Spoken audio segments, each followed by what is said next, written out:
À la fin du XVIIIe siècle, au bord du fleuve Djoliba, le royaume prospère de Ségou vit un moment décisif.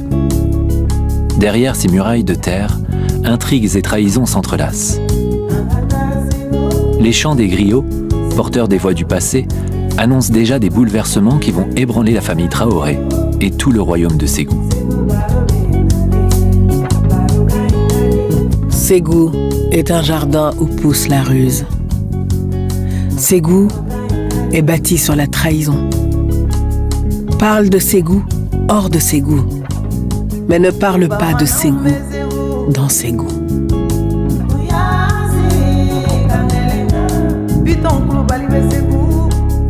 Premier épisode, le chant des griots.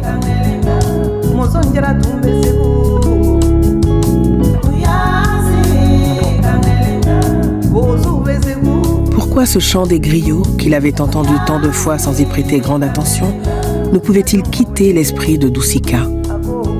Pourquoi cette appréhension, tenace comme la nausée d'une femme enceinte? Pourquoi cette crainte au seuil du jour? Doucika scruta ses rêves pour découvrir un signe, une indication de ce qui peut-être l'attendait. Rien. Il avait dormi d'un sommeil profond, pendant lequel aucun ancêtre ne s'était adressé à lui. Assis sur une natte dans le vestibule de sa case, Doucika prit une bouchée de déguet, la bouillie de mil mêlée de lait caillé et de miel qu'il affectionnait le matin. Il la trouva trop liquide pour son goût, et avec irritation, il héla sa première femme. Nia. Nia.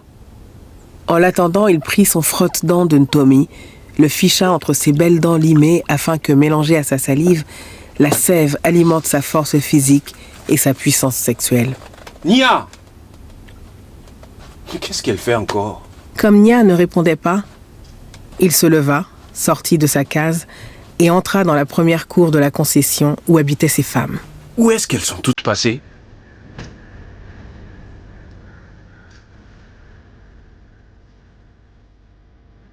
Doucika Traoré était un noble, un Yerewolo, membre du conseil royal, ami personnel du roi le Mansa, père d'une dizaine de fils légitimes. Il régnait en sa qualité de Fa, c'est-à-dire de patriarche, sur 5 familles, la sienne d'abord, ensuite celle de ses frères cadets qui vivaient autour de lui. La concession de Doucika était à l'image du rang qu'il occupait dans la société de Ségou. Tous ceux qui franchissaient le seuil de la concession des Traoré savaient à qui ils avaient affaire.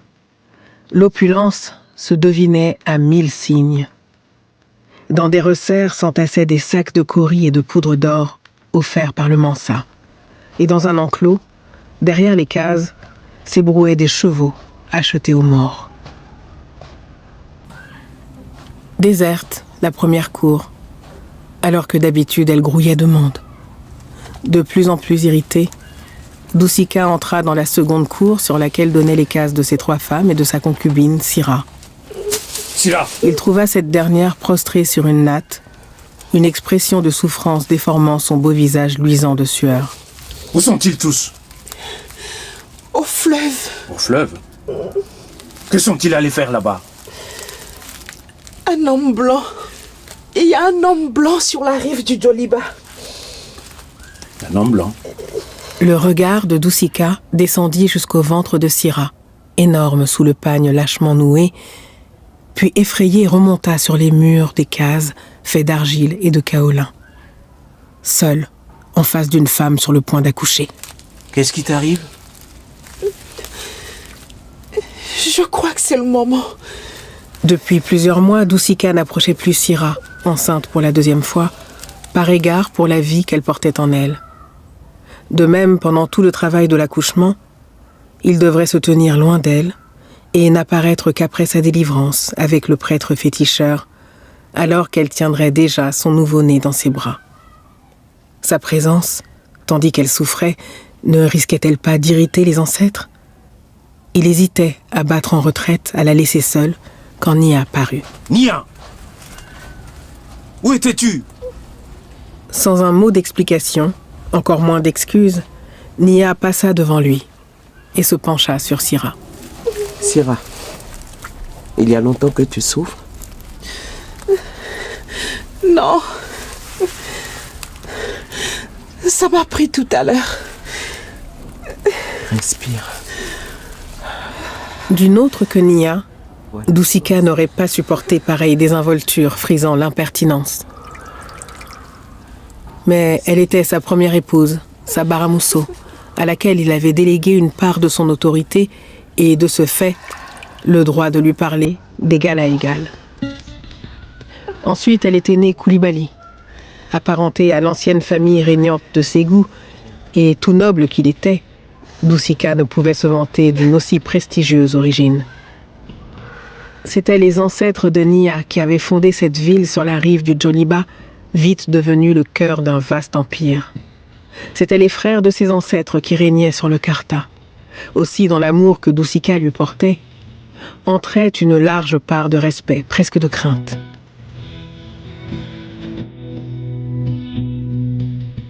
Il se retira. Et dans la première cour, il se heurta à un messager du palais. L'homme se jeta dans la poussière en signe de respect, puis il débita la devise des Traoré. Traoré, Traoré.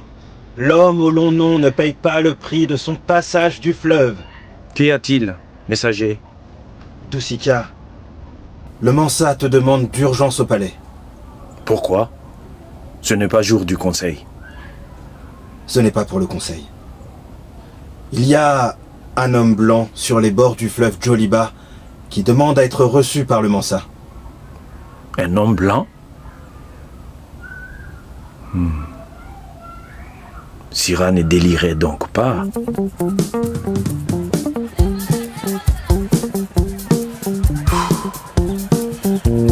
Rentrons à présent.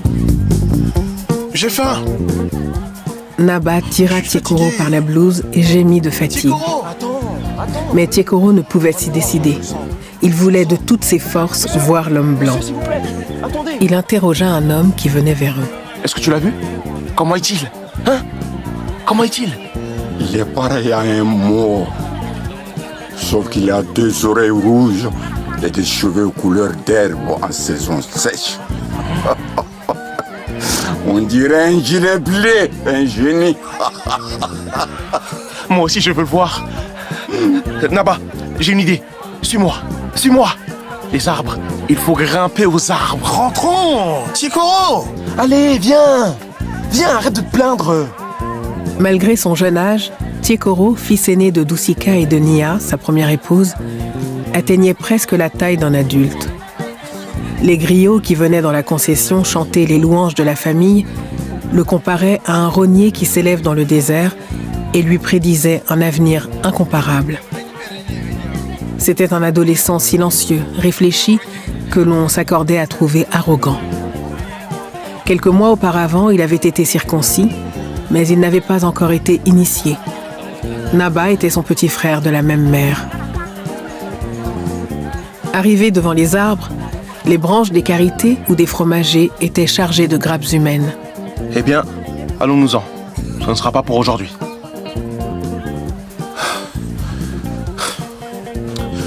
Tiekoro! Tu vas trop vite! Qu'est-ce que tu ferais si je m'en allais? Hein? À la guerre? Avec le Mansa? Ah non. Tu es violé, pillé. Je ne ferai jamais ces guerres-là. Jamais. Ségou, c'est toujours des histoires de sang. Une fois, dis-toi Naba, j'ai osé entrer dans la case des fétiches et là, ce sang coagulé sur ces fétiches immondes. Ah, non. Mais c'est pour protéger la famille, non? Je sais, Naba. Mais j'espère qu'une autre religion qui parlerait d'amour, qui interdirait ces funèbres sacrifices, va bientôt remplacer tout ça. Tiekoro portait un secret, un fardeau qui le rongeait. Tout avait commencé un jour où, par curiosité, il était entré dans une mosquée. La veille, il avait entendu résonner l'appel du muezzin et quelque chose d'indicible s'était éveillé en lui.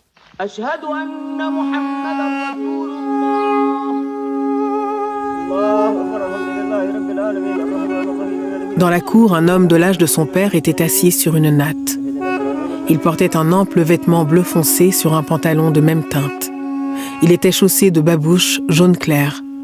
Sur son crâne rasé de près, un petit bonnet rouge sombre était posé. Jusque-là, rien d'extraordinaire. Ce n'était pas la première fois que Tiekoro voyait des hommes pareillement accoutrés. Ce qui l'intrigua, ce fut l'occupation à laquelle se livrait l'homme.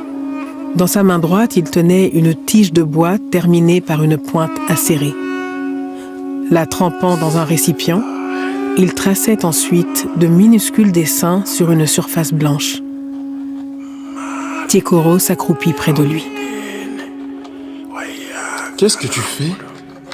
Tu vois bien, j'écris. Tiekoro tourna et retourna dans sa tête ce dernier mot qu'il ne comprenait pas. Écrire? Puis un éclair illumina son esprit. Il se rappela avoir déjà vu ces signes sur les amulettes que certains portaient.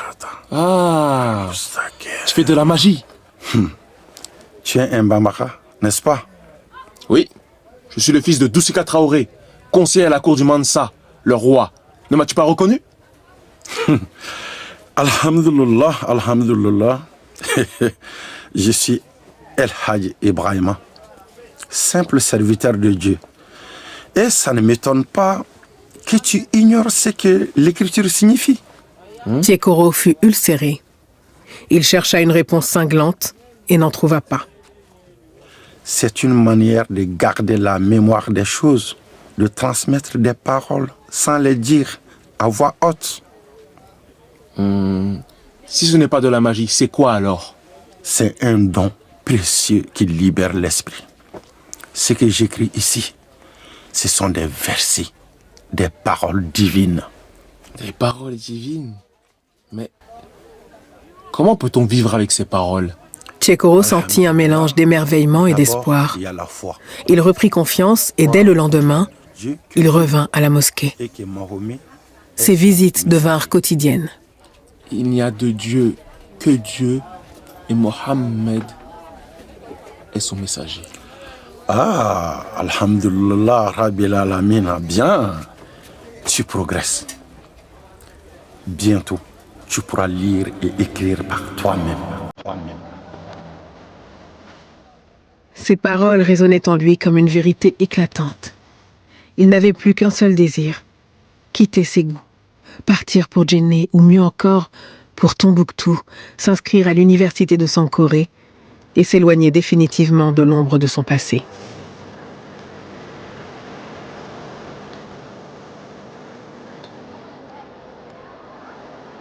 En 1797, Ségou, capitale du royaume Bambara, était une énorme agglomération composée de 4 quartiers disposés le long du fleuve Djoliba. Le marché principal se tenait sur une grande place carrée autour de laquelle étaient disposés des hangars aux cloisons de bois ou de natte, aux toitures recouvertes de terre battue, sous lesquelles les femmes vendaient tout ce qui peut se vendre. Mil, oignons, riz, patates douces, poissons fumés, poissons frais, piments, beurre de karité, poulet, tandis que des artisans suspendaient sur des cordes les objets de leur commerce, bandes de coton tissé, sandales, selles de chevaux, calebasses finement décorées. À gauche du marché se trouvait le bazar où l'on entassait les captifs de guerre, liés les uns aux autres par des branches arrachées aux jeunes arbres. Doussika ne prêtait aucune attention à ce spectacle trop familier. Au risque de nuire à sa dignité, il se hâtait, arrêtant d'un geste ferme les griots toujours à l'affût par les rues et prêts à chanter les louanges des hommes bien nés. Ségou était à l'apogée de sa gloire. Sa puissance s'étendait jusqu'aux marches de Djenné, la grande cité marchande sur la rive du Bani. On la craignait jusqu'à Tombouctou, à la lisière du désert. Les Peuls du Massina étaient ses vassaux et lui payaient annuellement de lourds tributs de bétail et d'or. Si Doussika hâtait ainsi le pas, c'est que l'appel du Mansa le rassurait, le persuadait qu'il n'était pas tombé en défaveur comme il le craignait. Il s'inquiétait des murmures à la cour où certains jalousaient son lien avec Monzon Diarra. Il chuchotait que Doussika s'opposait à la guerre, jalousait la gloire du Mansa et que son mariage avec une Koulibaly aggravait cette tension. Doussika entra dans la cour du palais. C'était un magnifique édifice. Il était entouré d'un mur de briques de terre aussi épais que celui d'une ville, percé d'une unique porte devant laquelle se tenaient en permanence des gardes armés de fusils venus de la côte par le canal des Traitants. Il traversa plusieurs vestibules avant de rejoindre la salle de réunion du conseil où des féticheurs et des courtisans attendaient. Le Mansa Monzon était allongé sur une peau de bœuf posée sur une estrade, le coude gauche enfoncé dans un oreiller en cuir de chèvre orné d'arabesques. Il semblait soucieux. Le conseil était au complet et Doucika éprouva un sentiment de rage en constatant qu'il était le dernier à pénétrer dans la pièce. Selon la coutume, il s'inclina profondément en se frappant la poitrine et se traîna sur les genoux jusqu'à sa place, à côté de son mortel ennemi, Samake. Doucika, laquelle de tes femmes t'a retenu jusqu'à maintenant? La vile assemblée de courtisans éclata de rire, tandis que Doucika réprimait sa colère. Il y a bien peu de temps que votre messager est venu me prévenir. Vois, j'ai marché si vite que je transpire encore. Après cette interruption, Dante, le chef des griots qui transmettait à l'assemblée les paroles du Mansa, se leva et prit la parole. Le maître des dieux et roi des hommes, celui qui siège sur la peau royale, le grand Mansa Monzon vous a convoqué pour une raison. Un homme blanc, blanc avec 2 oreilles rouges comme des tisons, se trouve de l'autre côté du fleuve et demande à être reçu devant lui. Que veut-il? Là-dessus, Dante se rassit, et selon le cérémonial, un autre griot se leva. Dante était un personnage redouté de tous à cause de sa grande intimité avec le souverain.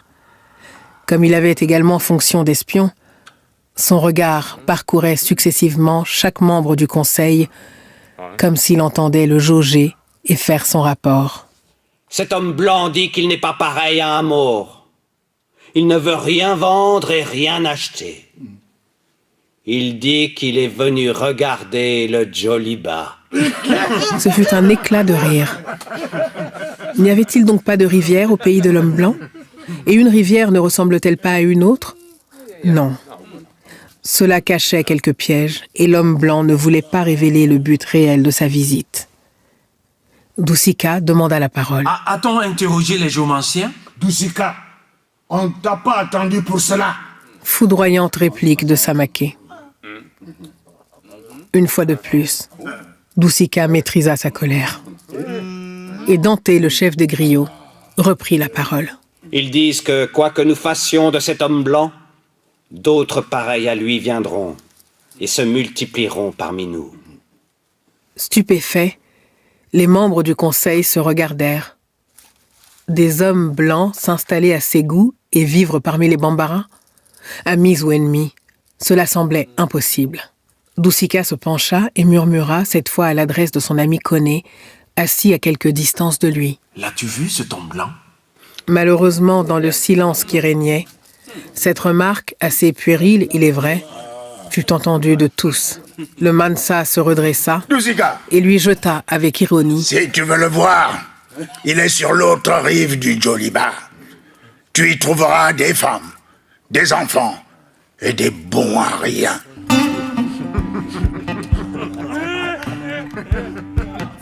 Cette fois encore, l'assemblée éclata d'un rire obséquieux et Doucika fut à nouveau au centre des railleries et des sarcasmes.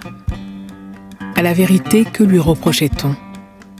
De tenir d'une certaine manière un double langage, de faire profession de haïr la guerre tout en profitant de sa part du butin et en s'enrichissant sans mal puisqu'il prenait rarement part aux expéditions, de se griser de sa familiarité avec le Mansa et des origines royales de sa femme, au point de traiter tout le monde avec mépris. Bref, de devenir arrogant et vain.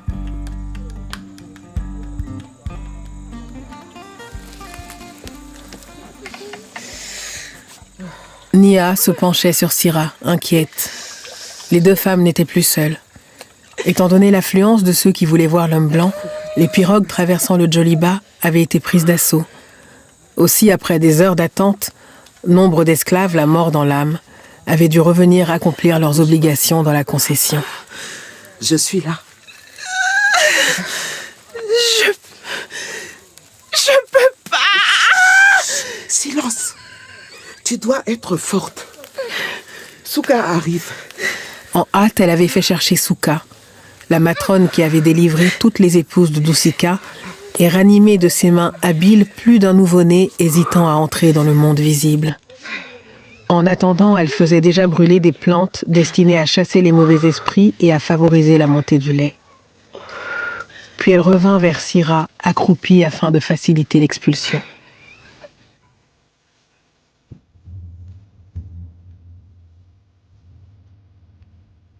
Sira occupait une position particulière dans la concession.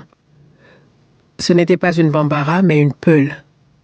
Le Mansa, au cours d'une expédition contre ses vassaux Peuls du Massina, qui ne voulaient pas s'acquitter de l'impôt, avait capturé en guise de représailles une douzaine de garçons et de filles choisis parmi les meilleures familles.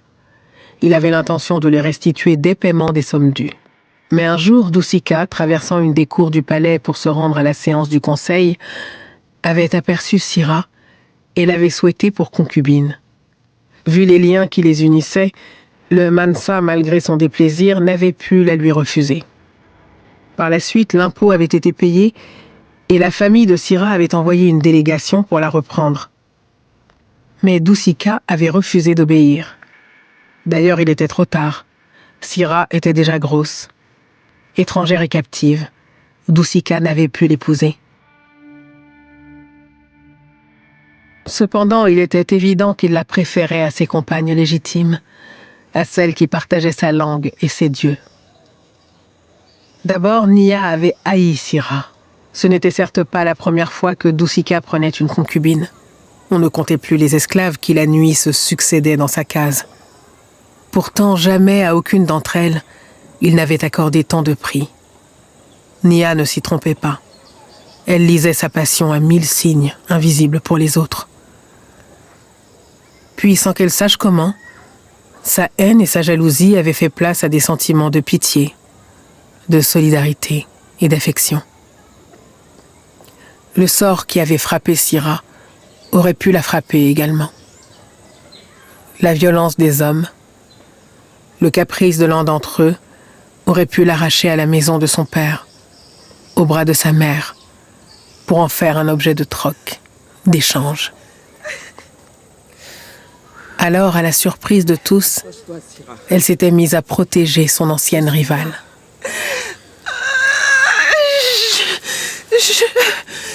Je peux pas. Silence, silence. Tu dois être forte. Souka arrive.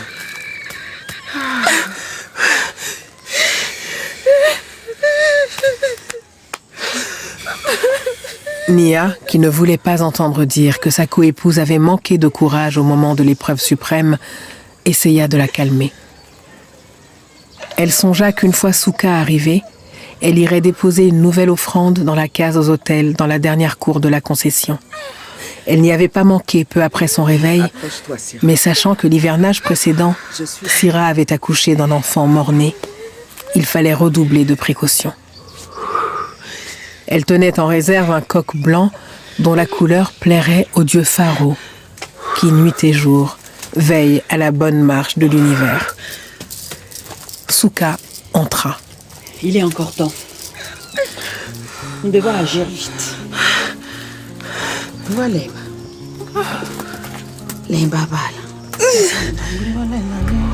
Souka était une femme déjà âgée, l'épouse d'un forgeron féticheur, elle-même en communication avec les puissances tutélaires et qui donnait une grande impression d'autorité. Elle portait autour du cou un collier de cornes d'animaux rempli de poudres et d'onguents bienfaisants. Un coup d'œil à Sira la persuada qu'elle avait encore de longues heures devant elle et elle commença à piler des racines et des feuilles dans un mortier tout en murmurant des prières connues d'elle seule.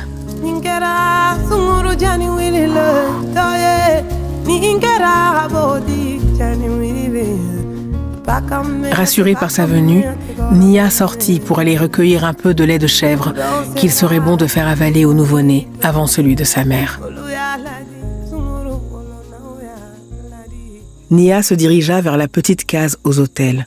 C'était un lieu secret où ne pénétraient que les prêtres féticheurs attachés à la famille, les chefs des différentes cellules familiales et quelques femmes investies comme elles-mêmes d'une certaine autorité.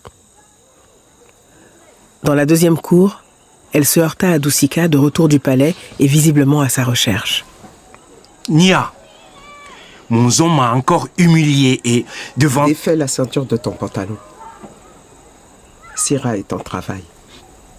Ce qu'elle reprochait en réalité à Doucika, ce n'était plus la présence de Syrah. C'était l'usure que le temps avait apportée au sentiment de Doucika pour elle. La mort de son désir.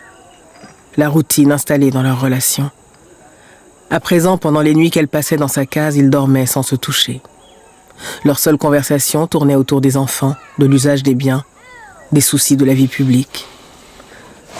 Qu'il est dur de vieillir. Écoute-moi, je te dis que Monzon s'est raillé de moi par 2 fois en plein conseil. Fais venir Koumaré. Quand veux-tu le voir? Le plus vite possible. Koumaré était le forgeron féticheur, grand prêtre du Komo, une importante société secrète. Depuis des années, il interprétait pour Doucika les signes de l'invisible et du visible et tentait de prévenir tous les événements défavorables. De toute façon, il faudrait bientôt l'appeler, dès que l'enfant de Syrah serait né, afin qu'il l'entoure de protection. Nia reprit sa marche, mais comme elle allait entrer dans la 3e cour, elle eut pitié de Doucika qui restait debout, immobile, ne sachant s'il devait la suivre ou retourner vers sa case. Attends-moi. Je reviens dans un instant.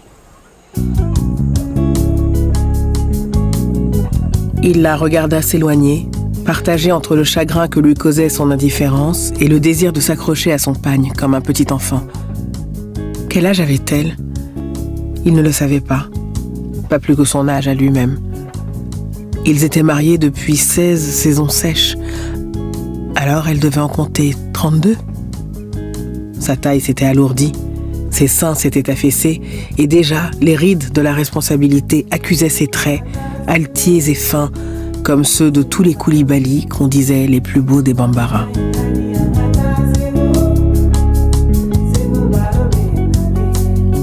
À suivre.